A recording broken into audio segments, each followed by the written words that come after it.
What's up, humans? And welcome to a new Psicoactivo. What's up, family? Familia. Okay, so last night, as I was publishing my second video about Jake Barber, by the way, thank you for all the response on that video. That was great. There was some news that came out from none other than Matt Laslo at Ask A Pol. And what he did was he spoke to Representative Eric Burlison. Burlison apparently confirmed that he's going to try, and he's trying right now, to hire David Grusch to be part of their efforts. We've been hearing about this for months now, that they would like for him to have a prominent position within the UAP caucus. But this is like an update of how that is going. And of course, Matt Laslo at Ask A Pol is the one who broke the news. This guy, and I'm just telling you, he's one of the most perceptive people within the topic because he's a journalist and he wasn't into the topic before he started doing this. But then he realized that there is something going on, and now he's pressing people in Congress to talk about this. The work he does is truly invaluable. So if you have a chance, if you get a chance, and this is like just something that I chose to do, please consider subscribing to Ask A Pol. He does excellent work. And I know there are some times when even he gets a little bit frustrated by the lack of response to some of the work he does. It's amazing. So I'm going to show you guys what Matt spoke to Eric Burlison about. So here it is. Look at this young man. Hey, what's up? Popular. Yeah. I was curious. Last time I talked to Luna, she said that you guys were looking into bringing Grusch into a SCIF. Yes, and How's that I'm go? looking to hire him. Oh, really? On your personal staff? Either of my personal staff, I had already talked to Comer's team about it. They're researching it. Yeah. I need to go talk to them and ask them what's going on. The researching, bringing him into the SCIF. And bringing them on staff. Oh, interesting. Why, from your personal office, couldn't you just He'd be hire kind him? of like I can, but I think that it would be ideal if he were part of the committee. Why so? Because I think that gives, he's not just working for me, he's working for the efforts of the team. And the whole team is still investigating. Mm-hmm. Yeah. How does it, because it feels to some like JFK, Epstein is Right. kind of getting more attention than UAPs right now. It is, yeah, definitely. And so I'm staying. I've got my head down. I think Anna has, given me a lot of latitude to do this research. So And when do you think, like, is there any timeline or too early for timeline? I think it's too early.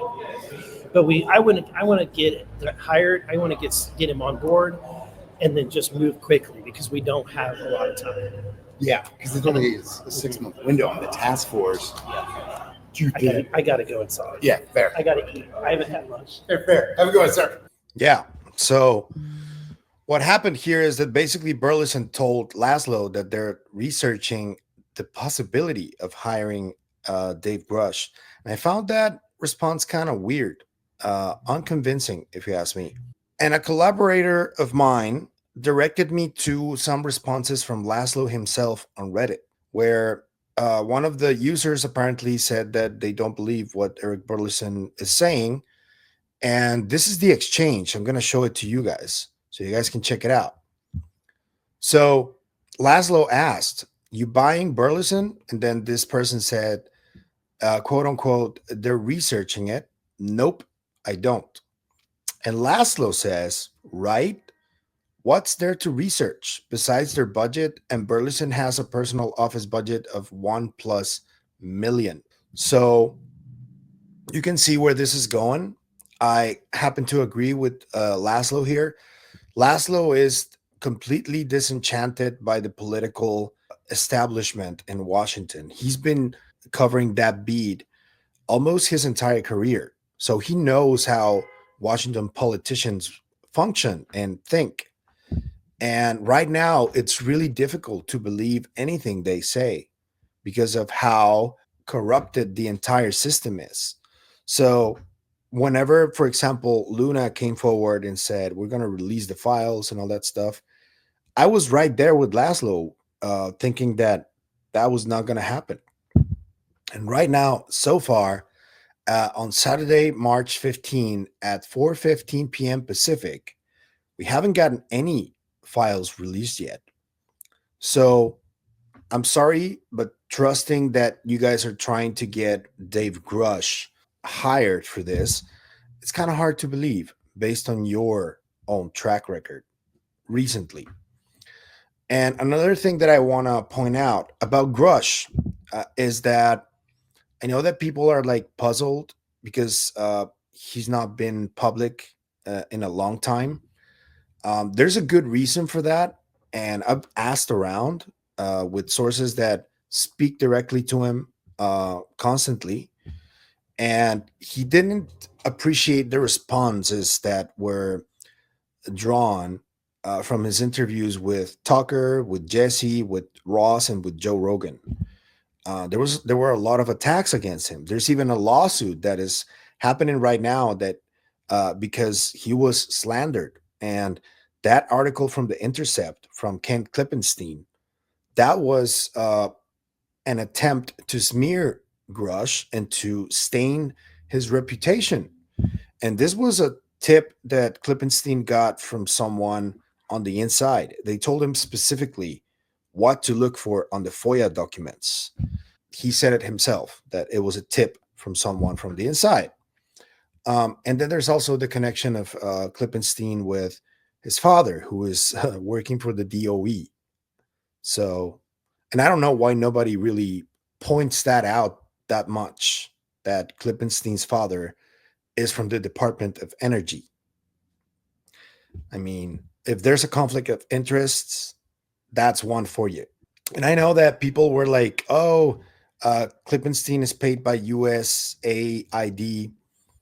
That may or may not be the case, but I'm just saying there was already a conflict of interest with Klippenstein due to his connections to his father. So that's the reason Klippenstein probably and potentially did that hit piece against Grush, which was really distasteful, if you ask me. Going after someone for their PTSD problems, that's low.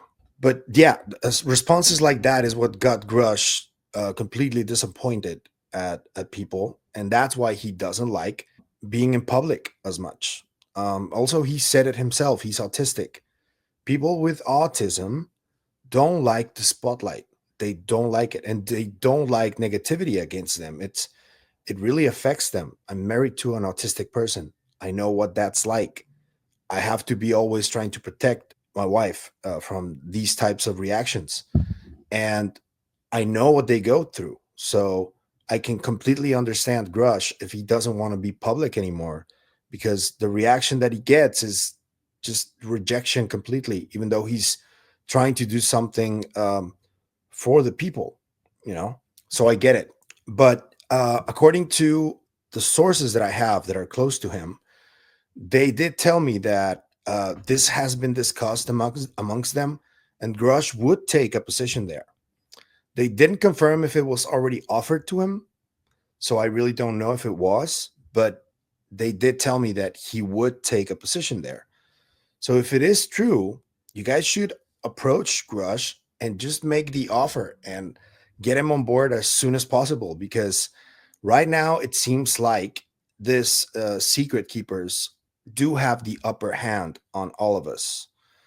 And if we don't like get an ace from under our sleeve pronto, shit's gonna get even more complicated. So we're kind of running against the clock here, especially with that document release. It's getting kind of ridiculous, guys.